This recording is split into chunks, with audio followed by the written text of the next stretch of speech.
তো good morning, শুভ সকাল বন্ধুরা, কেমন আছেন? আশা করি সবাই খুব খুব ভালো রয়েছে। আমিও কিন্তু তোমাদের ভালোবাসায় খুব ভালোই উঠছি। আর আমার পরিবারের সকল সদস্য যেন ভালো থাকে, এটাই আমি কামনা করি। তোমরা নিশ্চয়ই ভালো আছো তো? সবাই একটু কমেন্টে জানাবে কে কীরম আছে।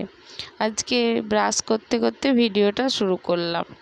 এরপর তো আমার সকালের কাজকর্ম, টিউশন পড়ানো সবই হয়ে গেছে।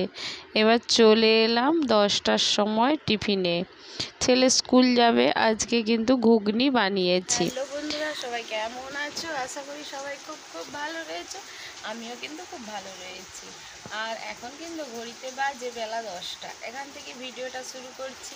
আর তোমাদেরকে ছোট্ট করে একটা কথা বলে নিচ্ছি তোমাদের সঙ্গে। আর এখন এবার আমাদের টিফিন কিন্তু খাওয়া হয়ে গেছে। ছোট ছেলে স্কুল চলে গেছে, আর বড় ছেলে আজকে কলেজ যায়নি ইচ্ছে করে। ব্যাংকে ওর একটু কাজ আছে, ব্যাংকে যেহেতু একটা লোন নেওয়া হয়েছে পড়াশোনার ব্যাপারে, ক্রেডিট লোন, সেই কারণে ব্যাংকে একটু যাওয়ার দরকার ছিল। ব্যাংকে ওই লোনের কিস্তি টিস্তি কীভাবে কী হবে সেগুলো একটু জানবে আর কি।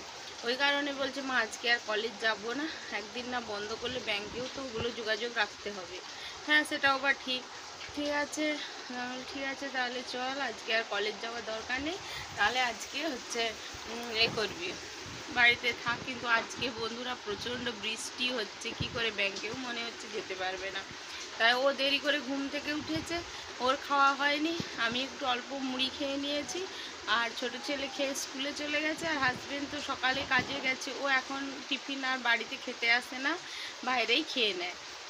ওই এবার রান্না করব, দেখা যাক কি রান্না হয়। আর বন্ধুরা এখন কি সবজির দাম হয়েছে, প্রচুর প্রচুর দাম। তাই জন্য সবজিও সেরকম মানছে না, সবজি নষ্ট হলে গায়েও লাগছে। আর বাচ্চারা না একদম সবজি খেতে চাইছে না। তাই জন্য কী রান্না করব, আমার তো মাথা পুরো খারাপ হয়ে যাচ্ছে। রোজ দুবেলা যে কী রান্না করব, কি খেতে দেবো, যেন ওটাই যেন একটা বড় চিন্তা। তো চলো দেখতে থাকো। আর দেখো, তোমাদেরকে দেখিয়ে দিচ্ছি বাইরে কেমন বৃষ্টিটা হচ্ছে। দেখো, জানলাটা আমি খুলছি, এই দেখো পুরো মুষলধারে বৃষ্টি হচ্ছে, দেখতে পাচ্ছ? আর বিছানার ধারেই যেহেতু জানালাটা, ওই জন্য লাগিয়ে না দিলে বিছানাটা ভিজে যেতে পারে, সেই জন্য। তো চলো দেখতে থাকো সারাদিন কি করছি না করছি। সবাই একটু ভালোবাসা দিও, ভালো লাগলে লাইক কমেন্ট করো। তো চলো দেখতে থাকো। এইদিকে দেখো বন্ধুরা, এই যে ভাত বসিয়ে দিয়েছি, আর এই যে সব জোগাড় করে নিয়েছি।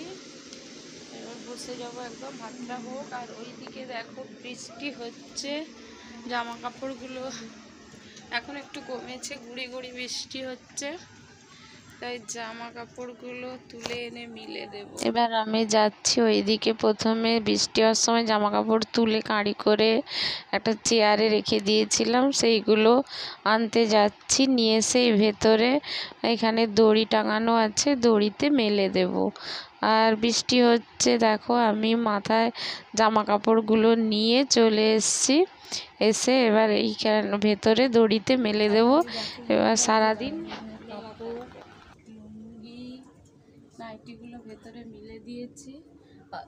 বাইরের আকাশ তো ভীষণই, মানে কি বলবো, বাইরের আকাশ বৃষ্টি হচ্ছে টিপ টিপ করে, কিন্তু গরম তো একদমই কমছে না। আর রোজ রোজ যে কি রান্না করি যেন মাথার যন্ত্রণা এসে যাচ্ছে। আজকে ওই জন্য বেশি কিছু রান্না করব না, একটু মুসুর ডাল করব। আর আলু উচ্ছে ভাতে দিয়েছি। আর ছোট ছোট বেগুন ছিল, বেগুনগুলো ভেজে নেব। আর কুমড়ো নিয়ে এসছে, কুমড়ো ভাজা করব। তারপরে ভাবলাম যে ওকে দিয়ে কি শুধু খাওয়া যায়, তাই জন্য ডিম আর রয়েছে, তাই জন্য ভাবলাম আজকে শুধু ডিম ভাতে দিয়ে দিই। আজকে হচ্ছে ডিম ভাজা, ঝোল, ঝাল এগুলো তো মানে প্রায়ই খাওয়া দাওয়া হয়। তাই জন্য আজকে সবাইকে একটা করে গোটা গোটা ডিম সিদ্ধ দিয়ে দেবো ভাতে, ওকে দিয়েই খেয়ে নেবে। তো চলো দেখতে থাকো। আর ছোটো ছেলে দুটোকে বলেই দিয়েছি, তো চলো আজকে দেখি। আর আবহাওয়াটা তোমাদেরকে বৃষ্টি হচ্ছে আরেকবার দেখিয়ে দিচ্ছি। দেখো আবার বৃষ্টিটা কিন্তু জোরে এসেছে। আর এই দিকটায় তো আমার গাছপালাগুলো রয়েছে, তো জানো, গাছের বাগান। আর এইটা ছাদ, এই ছাদটা পেরিয়ে গিয়ে তবে নিচে যেতে হয়। এইটা একটু বর্ষায় কষ্ট, এইটুকুনটা একটু ভিজে যেতে হয়। নাহলে আর সব ঠিকঠাক আছে। চলো ওইদিকে দেখি ভাত হয়ে গেল কিনা। এবার এদিকে রান্নাঘরে চলে এসেছি, মোটামুটি রান্না বান্না কমপ্লিট করে নিয়েছি। এবার রান্নাঘরটা গুছিয়ে নেব। আর তোমাদেরকে বলছি, ওই দুটো জানালা থাকার জন্য আমার রান্নাঘরটা মানে যখন ফোনটা মানে চালু করি তখন ক্যামেরাটা, তখন ওই আলোটা ফোনে এসে পড়ে, তাই জন্য মনে হচ্ছে রান্নাঘরটা কিন্তু অন্ধকার লাগছে, কিন্তু কোনো অন্ধকার নয়, ভালোই আলো।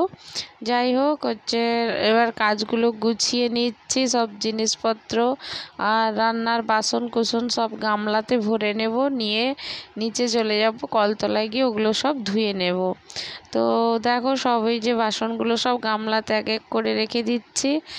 এই প্রেসার কুকার, হাঁড়ি, কড়া সব রেখে দিলাম। আর গ্যাসের মুখগুলোও ধুয়ে নেব, ওই জন্য সব গামলাতে ভরে নিচ্ছি, নিয়ে একবারে চলে যাব। আর বালতির জলগুলো সব ঢেলে দিলাম, দিয়ে আবার বালতিগুলো নিচে নিয়ে যেয়ে আবার ভরে রেখে দেবো। এবার গ্যাসটা পরিষ্কার করতে হবে, গ্যাসটা পরিষ্কার করে নেব। আর দেখো কত বাসন বেরিয়েছে, এক গামলা ভর্তি। নিচে যাব বাসন ধোবো। তো আজকের মতো ভিডিওটা শেষ করলাম, টাটা।